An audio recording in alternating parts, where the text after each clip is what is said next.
Today I will be explaining about hydrocarbons. As the name states, hydrocarbon is a compound made up of only carbon atoms and hydrogen atoms. These hydrocarbons are further divided into two subdivisions. One is saturated, the second one is unsaturated. Okay, I will be explaining what is saturated with the help of a compound.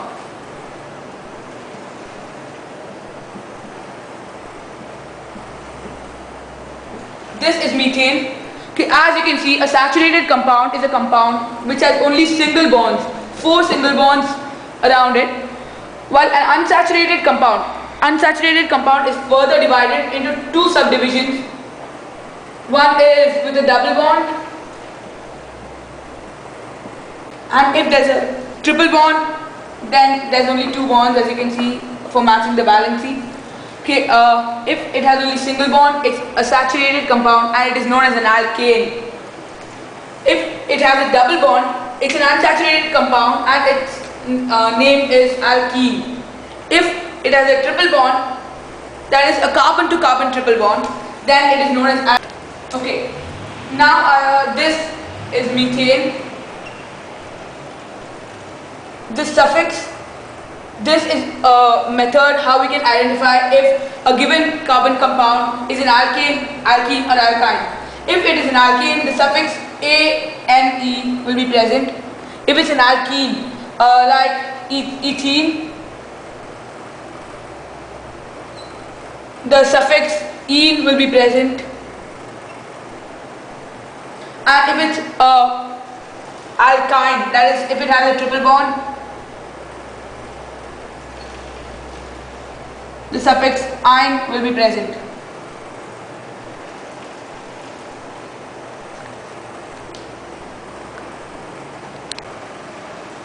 Okay. The number of carbon atoms in a hydrocarbon can be given by the following prefixes. For example, there is methane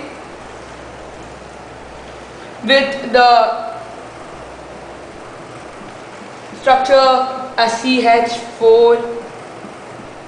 So the word root for a compound with only one carbon, the word root is met, that means 1, followed by eth, that will be for ethane, which has 2 carbon atoms. Then there is prop for 3 carbon atoms, that's propane. But for butane, that's 4 carbon atoms. Pent for pentane, 5 carbon atoms.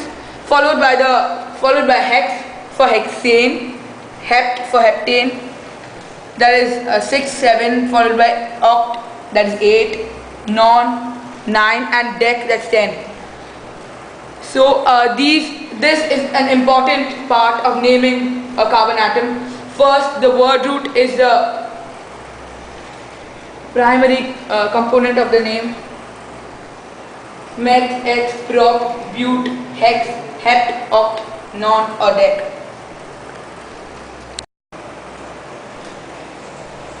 Alkane, alkene, alkyne. These are the 3 types of hydrocarbons present, with alkane only having single bond, as I told, alkene with double, and alkyne with triple.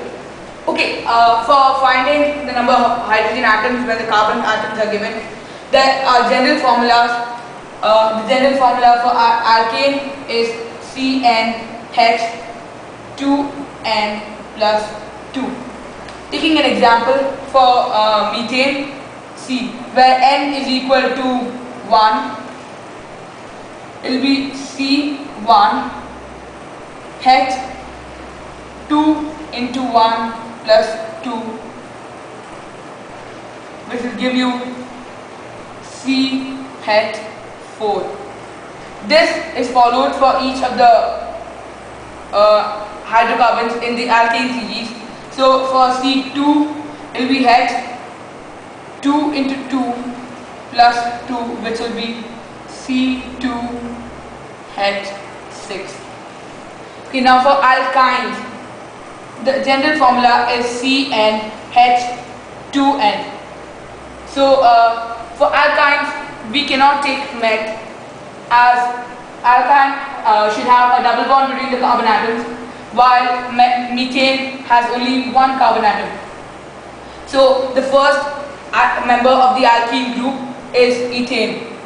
So the number of carbon atoms in the ethane is 2. So it will be C2H 2 into 2, which will give you C2H4.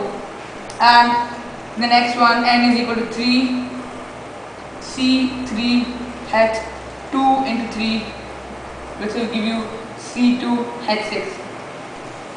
Now going on to the alkynes, it follows the same rule that the first member of this group is ethyne, as it needs a triple bond between carbon atoms, and methane has only one carbon atom. So the general formula here is CnH2n minus 2. So again, taking an example, n is equal to 2, we get C2H2 into 2 minus 2, which gives you C2H2.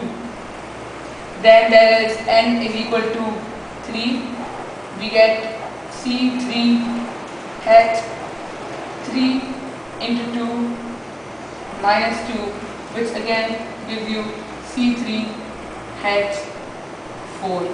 Okay, now one more thing that is related to this.